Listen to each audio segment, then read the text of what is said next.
Hey there, welcome back to another review. Well, more like a rant, but still a review still, but definitely more like a rant because I don't really like this movie. In fact, this movie can bite me. And that movie is Vampire in Brooklyn, Wes Craven's ill-fated follow-up to A New Nightmare. Yeah, this is his follow-up to New Nightmare. Wes Craven's New Nightmare was followed up by Vampire in Brooklyn. It was not a good choice by Wes. It was not a good choice by Eddie Murphy. I don't know. It wasn't a good choice for anybody involved with this film because this movie sucks. It's really bad. Um, I remember checking this film out years ago on TV, and I don't remember ever seeing the whole thing. I just remember catching the ending and then seeing how ridiculous Eddie Murphy looked in his vampire makeup. And I always remember that image and was like, and I always remember being like, I want Angela Bassett to be with Eddie Murphy. No, fuck the other guy. No.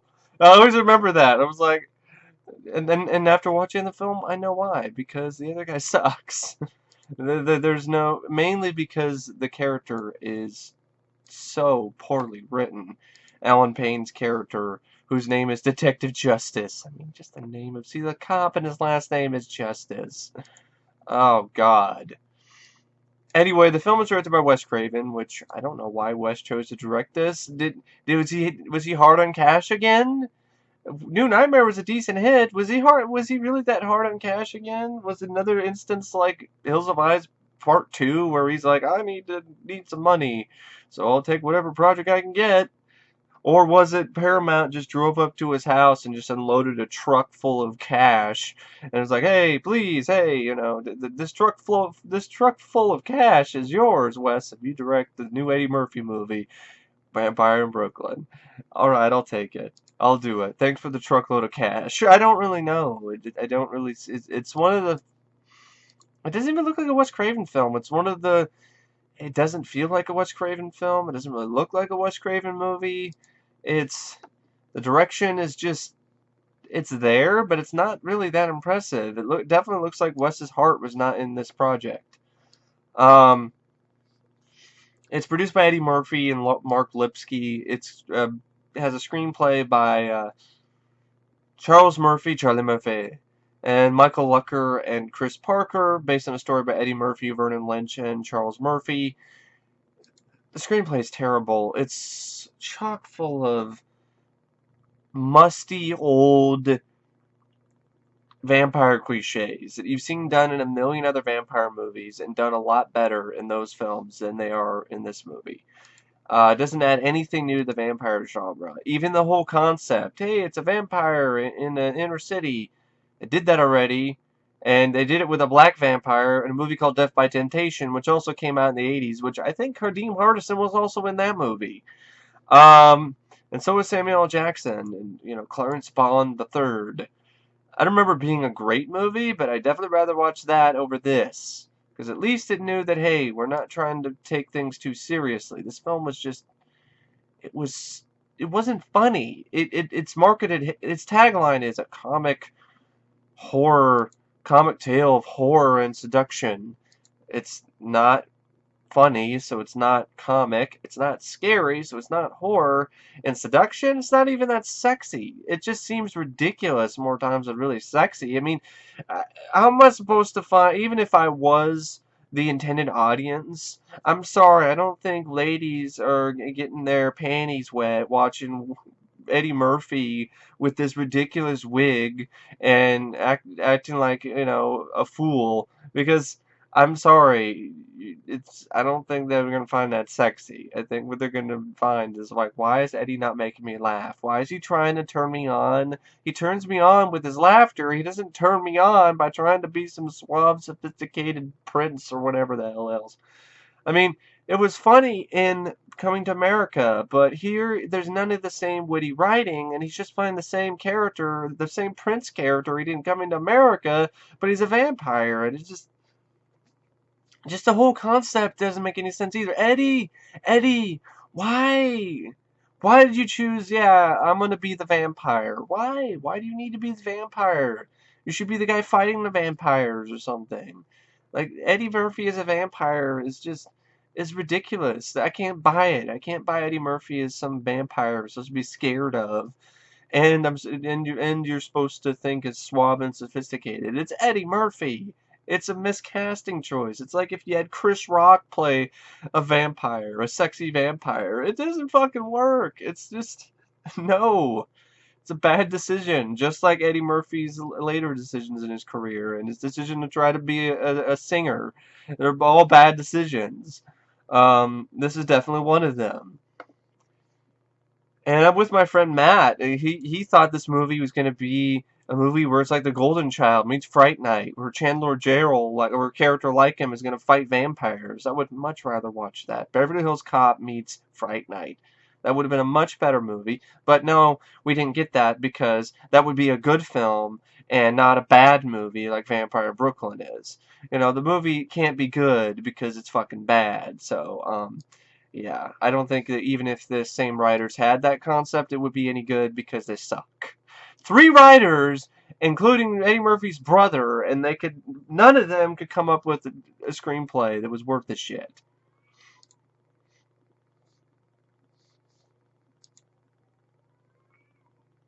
I got some cats outside making some kind of freaking noises. I don't know.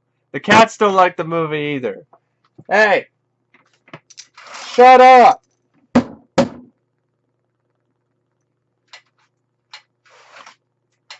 Fucking pussies.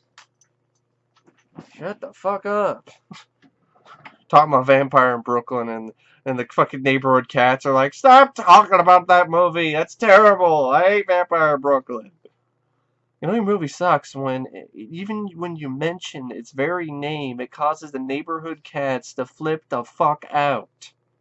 Not a good sign. So going back to what I was trying to say before the cats next door flipped the fuck out, and they're still flipping out. I don't know why. Shut up! These cats are fucking, I don't know what their fucking problem is. Oh, is it kids or something? What the fuck is going on? Excuse me, seriously. I gotta take care of this. What the fuck is going on here? I don't know if you can hear it, but I hear like cats yelling or somebody crying or whatever the fuck. It's fucking weird. Um. Anyway, if I could recollect my thoughts because of the weird ass shit that's going on.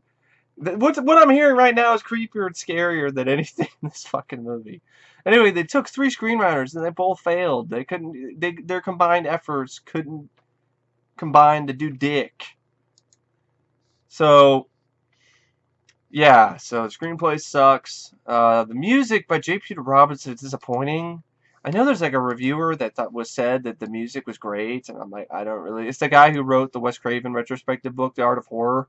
John Kenneth Muir said that J. Peter Robinson's musical score is delightful. I don't know what's delightful about this score. I think it's too over the top. It's so melodramatic to the point it just gives me a headache. And I like J. Peter Robinson, and there's a few moments of the score I didn't mind, like the scene where in the nightclub where Eddie Murphy he's trying to get Angela Bassett to dance with him. I like that bit of music, but everything else is just melodramatic. And I'm like, if you want to hear a good score with that type of similar elements, go listen to Wolchak Keelar's score for Bram Stoker's Dracula, not this. This is just too bombastic to the point it's just ridiculous. It doesn't really fit it doesn't really fit the film. It has this epic score, and then the stuff that happens is just not that epic. It's not an epic movie in the slightest. So, and then you have the cinematography by Mark Irwin. I don't know what it was. Wes' decision or his choice to make the film look like Seven. This isn't a David Fincher movie. Why does everything look so fucking dark or look like it's got a dark sepia tone, like it's stuck in the 40s or something? This isn't Tim Burton's Batman. This is Vampire in Brooklyn. And the Brooklyn they show in this doesn't look anything like Brooklyn. I don't know what the hell this town is that they're showing in this movie. I understand they're trying to go for a gothic look, but you know, it just doesn't really work because it makes the film look bleak and it makes the film look like shit. It looks like it's covered in shit half the time. It's kind of like it took a page of the same guy who did cinematography for Alien Resurrection. Let's just make it look like shit for some reason. I don't know why, but all right. And then the editing by Patrick Lussier, that's okay.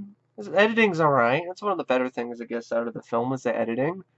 Patrick Lussier would go on to direct a better vampire movie, Dracula 2000. It's not a great movie. Dracula 2000 is at best, I think, a time waster for me, but I haven't seen it in years, but it's still better than Vampire in Brooklyn, because at least that doesn't bore me to tears. So, yeah. You can see I'm not a fan of this movie. The film features Eddie Murphy as Maximilian. He also plays the preacher and a Italian stereotype character named Guido, which is just really bad makeup. I can tell it's Eddie Murphy under like white face Guido makeup, and it just looks weird. Why did he have to play the Guido guy? Why does he have to play the character? I don't know. He's trying to do what he did Coming to America, but it's not working, and it's just not nearly as funny. The scene with the preacher went on way too long. It wasn't even funny to begin with. And then the jokes that he had were just shitty. It was like, oh, this thing about evil is good, and ass is good. You get yourself some ass, that's good, and you get some evil ass, woo! And I'm like, what is so good about evil ass? I mean, in my opinion, if I'm getting some evil ass, I don't want evil ass, because evil ass is probably the type of ass that's gonna bite your dick off, chew it up, and spit it back in your face.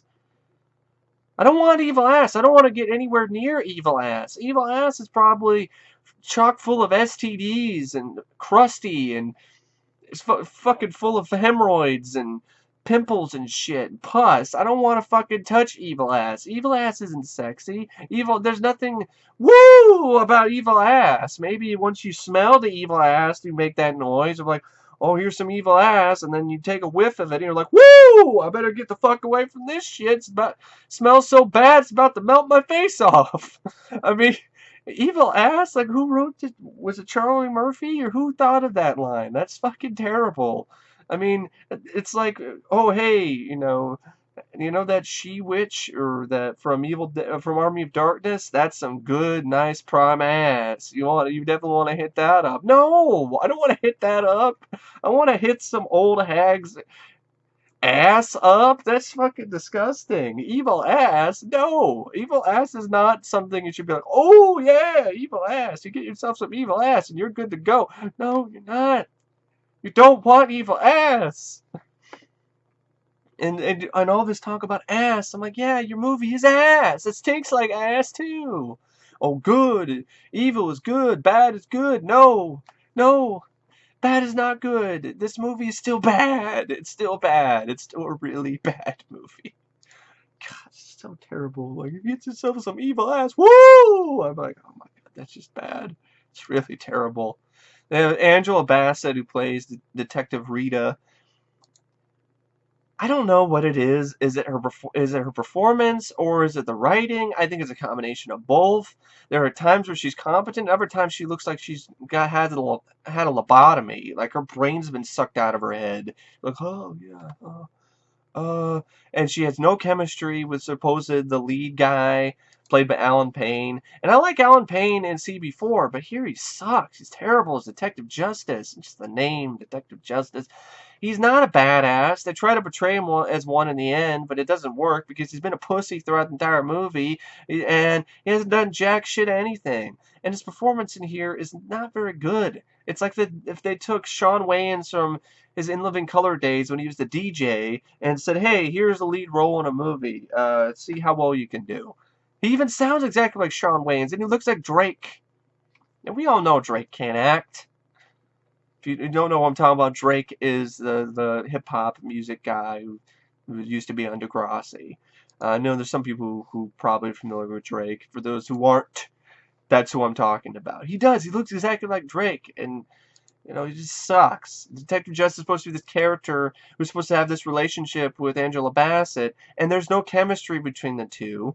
And we're supposed to feel for them. We're supposed to root for Alan Payne to win in the end, and we don't because he sucks, and the character is so poorly written that he's pretty much just a cardboard cutout with Alan Payne's face on it, and with the name Detective Justice written on it on a little sticky note, and that's it. That's all the character is, and there's not enough there for you to give a shit about this character, let alone care about him saving Angela Bassett or getting the girl in the end. There's nothing to that character.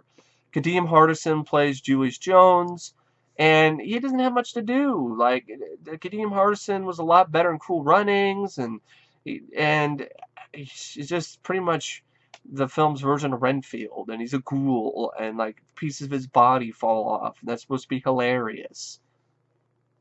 I feel bad for Kadeem Hardison half the time, and then at the end of the movie, spoiler, where he gets the ring of Maximilian and he becomes a vampire. I'm like, why can't I watch that movie? Because he has energy, he has life, he has vigor or something.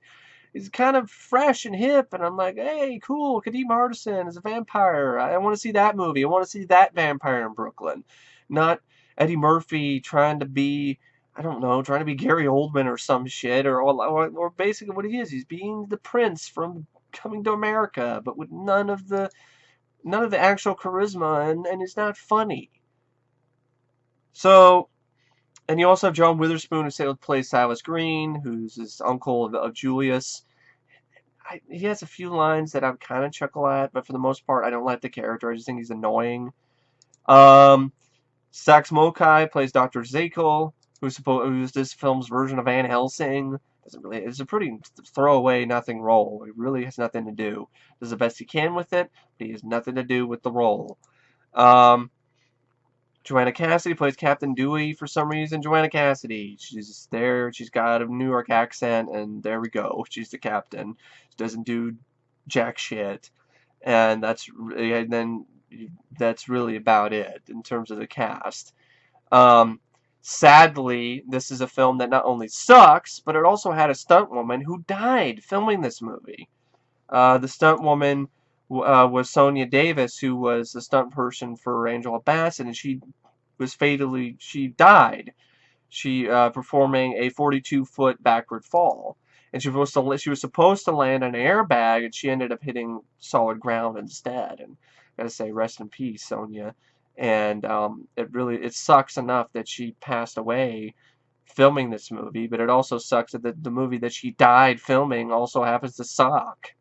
So, that's like the double whammy, and I gotta say, my heart goes out to Sonia and her family, and may she rest in peace. At least she died doing what she loved doing, but damn, that's just awful.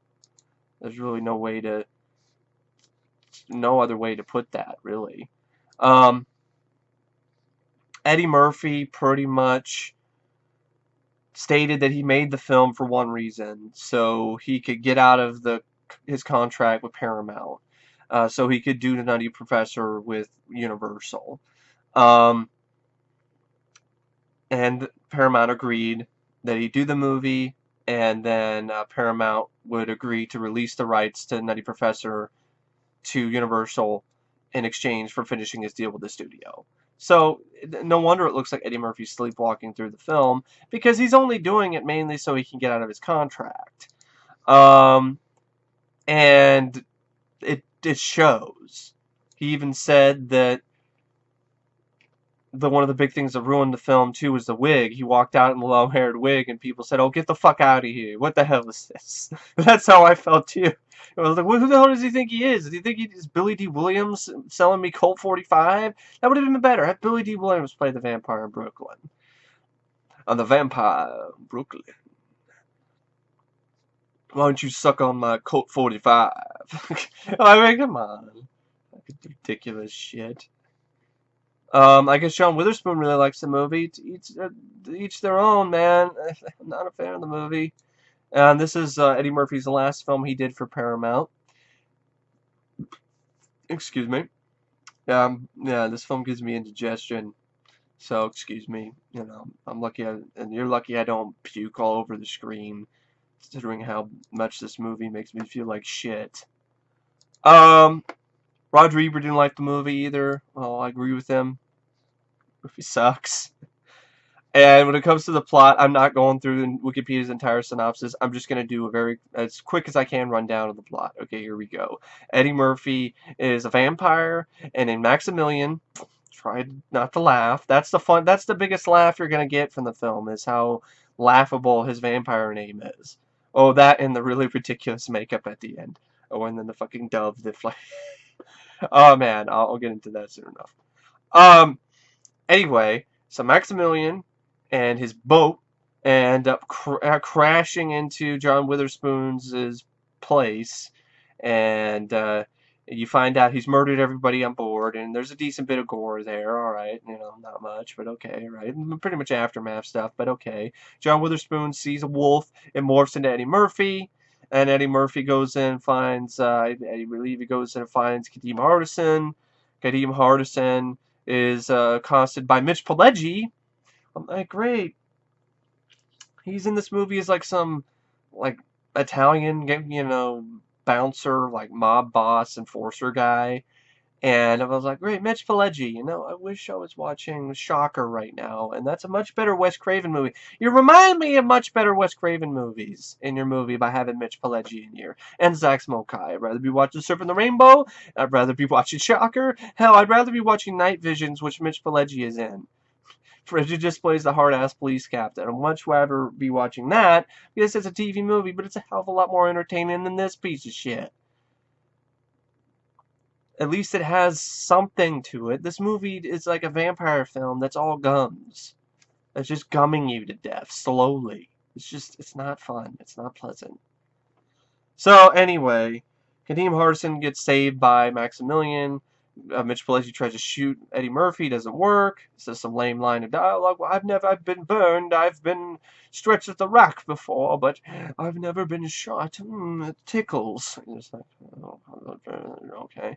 And he rips, and he's like, if you're gonna kill somebody, have a heart. And then he rips out Mitch Pileggi's heart. I'm like, you might as well be ripping my heart out, Kali Maya style from Temple of Doom, because that's how I feel watching this fucking piece. Just rip my heart out so I don't have to fucking watch this shit anymore. Rips his heart out, and then he tries to get Kadeem Hardison to help him out, and Kadeem Hardison is freaked out. He's just like, don't bite me, man, da da da da da. It's like, I'm not hungry. I've already had Italian food. Italian. He spits out a piece of Mitch Pileggi, I guess, and you see him rip some arms off. That's really not much. And then Kadeem Hardison gets turned into Eddie Murphy's ghoul, pretty much his bitch. The whole joke is that his body parts keep falling off, and he's annoying. There's even a scene where he won't shut the fuck up, and then Eddie Murphy tells him to shut the fuck up. He's like, shut the fuck up! And I'm like, yeah, I feel the same way. I like Kadeem Hardison, but his character's not very well written here. He's just a fucking blabbermouth. And then, of course, introduces Detective Justice and Angela Bassett, and you discover that Eddie Murphy's trying to find a new bride who's in Brooklyn, who's half vampire, and of course, it's Angela Bassett, and she happens to be a night owl, so that ties into the whole thing. And she's partners with Detective Justice, played by Alan Payne. His performance is pretty painful, to say the least. And so is his character. And they go to the boat, find the dead bodies. Angela Bassett finds the coffin, and then of course it disappears. And then people think she might be a little bit, and that's typical same sort of shit. And so Bassett has a roommate of hers that wants to jump every guy's bones that comes into her fucking apartment, and so she tries to jump Alan Payne's bones, turns her down, and Eddie Murphy ends up taking her on her offer. And of course kills her, and you end up seeing her dead later. But you don't. It's who cares? Angela Bassett, I guess, has these visions where she is able to paint from her dreams to predict the future with paintings. I don't really care. I don't give a shit. It's just a lot of I don't give a shit. Eddie Murphy's trying to, Maximilian's trying to seduce Angela Bassett, and he's having a hard time. He goes in the scene where you have Dr. Zakes, who has you guess he also has a fucking nightclub for some reason. So Zakes Mokae. Just imagine the thought of Van Helsing owning a nightclub. That's what you got here. And Eddie Murphy saves Angela Bassett from a king cobra that breaks out of its glass cage and tries to seduce her. It doesn't work because then Kadeem Hardison fucks it up. And then you have more scenes where I just don't care. I don't give a shit. It's just a lot of I don't give a shit. And the film is so fucking dreadfully dull and boring because you don't give a shit. You don't care about this plot. Like, you have no one to root for. I don't give a shit about Eddie Murphy's asshole vampire. I don't care if he makes it. I don't care if he gets Angela Bassett and lives happily ever after, or he gets staked to death. I don't give a shit. I don't care about Angela Bassett and her relationship with Alan Payne either. I don't give a shit about the Rita and Detective Justice. I don't care. There's just nothing to grab you in this film. There's nothing to keep your interest. You just see a bunch of shots, a bunch of sequences, maybe some bits of effects, and that's really it. You don't care. You don't give a flying fuck about what's happening. That's why the film is so insufferably fucking boring. It's so hard to sit through. It makes you want to take a stake to the heart. just put me out of my misery, please. Drive the stake through my heart. So I could just die in peace, because watching this movie is like I'm dying slowly. It's like I'm being I'm like being eaten piece by piece slowly, just as slow as fucking possible. It's just ah. So what am I missing? Not much. So, the stupid police story. Eddie Murphy spends more time playing different characters.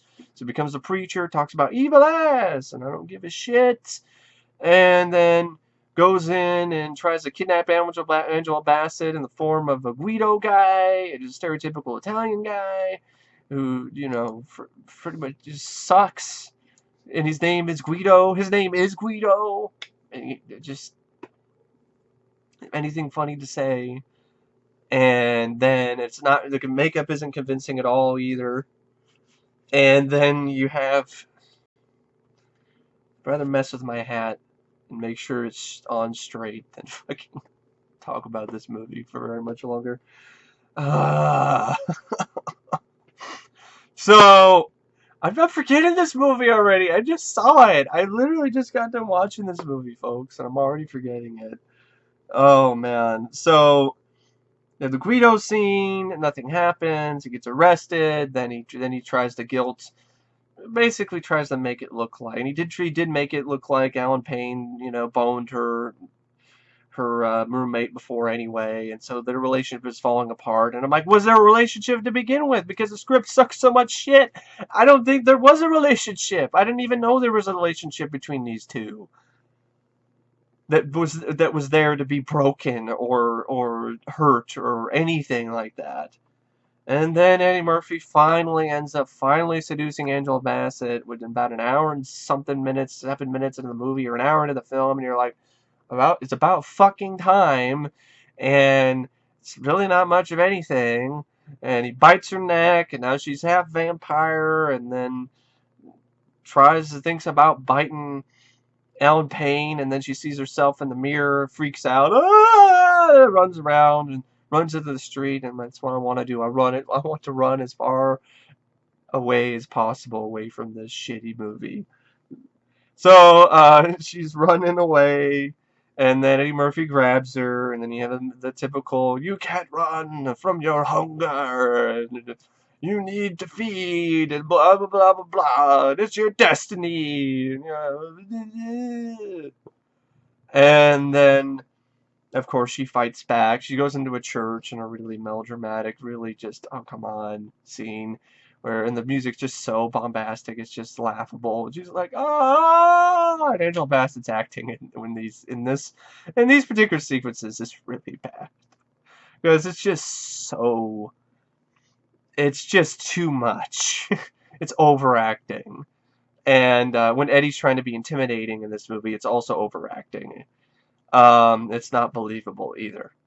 And so then you have what is this? Fucking Alan Payne goes and talks to Witherspoon, gives him some information. He goes to Zakes Mokae, gets him to help him out. They go in and prevents Angela Bassett from feeding just in time. And then there's a shitty confrontation with Zakes Mokae and Eddie Murphy just knocks him on his ass. Kadeem Hardison tries to get in a fight with Alan Payne. It ends in nothing. Just pain for the viewer because it's just Kadeem Hardison gets his ass kicked. Oh, he loses his eye, and then Alan Payne steps on it. Hilarious. And then there's the whole shit where then Angela Bassett pretty much fakes out Eddie Murphy, which I'm like, you're the dumbest vampire ever.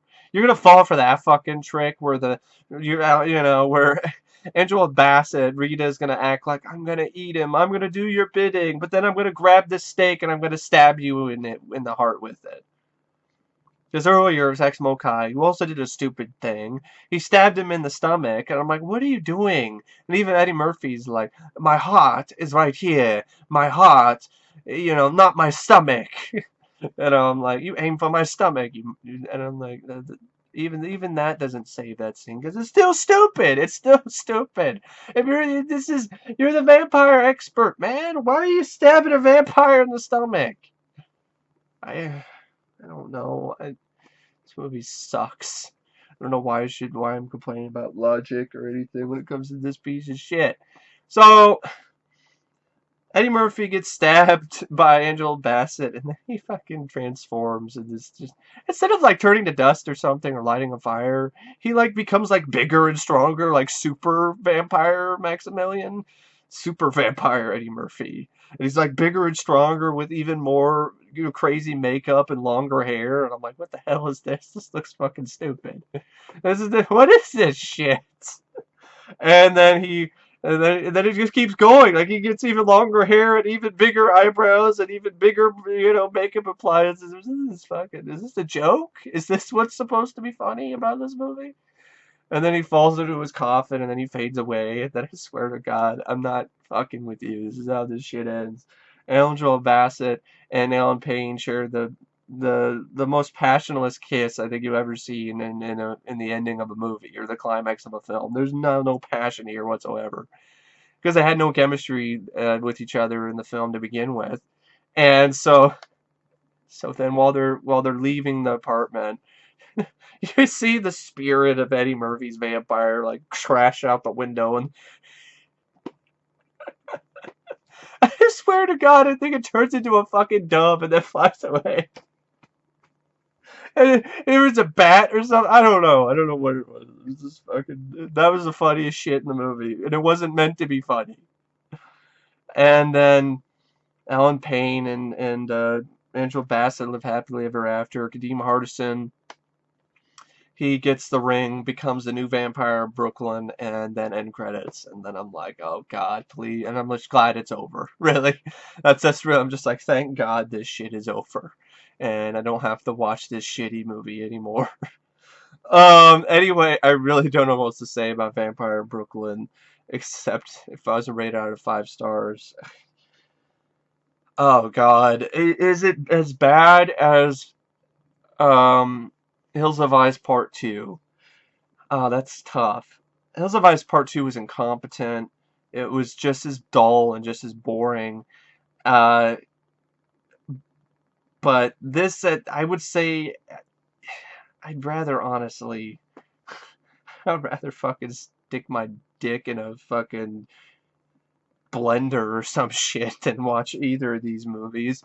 But if I was forced to at gunpoint, I'd probably choose Vampire in Brooklyn because at least I got some decent. I mean, I think there's some decent effects. There's some.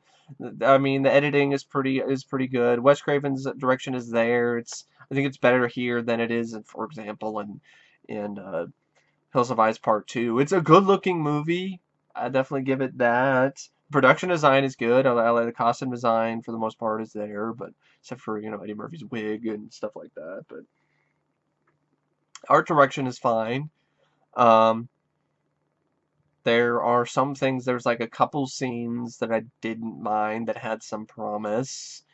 So yeah, there you go. But this doesn't mean anything. So that's why probably there. I don't think it's a half a star bad, but a 1 star. It's still really fucking terrible. It's still a bad film. It's still one of Wes Craven's worst films for me. Yeah, 1 out of 5 stars. I really don't want to ever watch this movie again. I'm not going to. I have it on Laserdisc, but I'm gonna give that shit to Goodwill. I don't even want it in my collection. Even if it's a laser disc, I don't want it. You know what? That's a laser dick that I don't want in my collection. That laser dick out of my face. 'Cause this movie is it's pretty much it is. It's one of the it's like Kadeem Hardison's rotting dick when it falls off, but you don't see it fall off. Surprised it didn't go that route, but it does. I guess it's supposedly you assume that it falls off. There's a scene where he checks and sees that it's still there, but then there's a scene later where when he gets the ring and becomes a vampire again, he's like, oh, pretty much knows it's back and bigger than ever. And I'm just like, oh, a dick joke, great. Um, yeah, this movie can bite me. Actually, probably don't bite me because it probably give me gangrene. But yeah. Do yourself a favor, watch Death by Temptation, or if you want to watch a 90s vampire movie, go watch Bram Stoker's Dracula or any other vampire film. Just don't watch this fucking movie. Just don't do it, period. Unless you're doing an Eddie Murphy marathon or a filmography, going down to every movie Eddie Murphy starred in, or you're doing a Wes Craven filmography like I am. Uh, if you're not doing any of those two things, then watch this shit. Take my advice and don't do it. But if there are people out there that like the movie, teach their own. Be my guest. That don't care for this movie. I think it's yeah it's ass. It really is. It talks about ass and it is ass. Oh man. Anyway, thank you for watching my rant on Vampire in Brooklyn, and I'll see you guys later. See ya.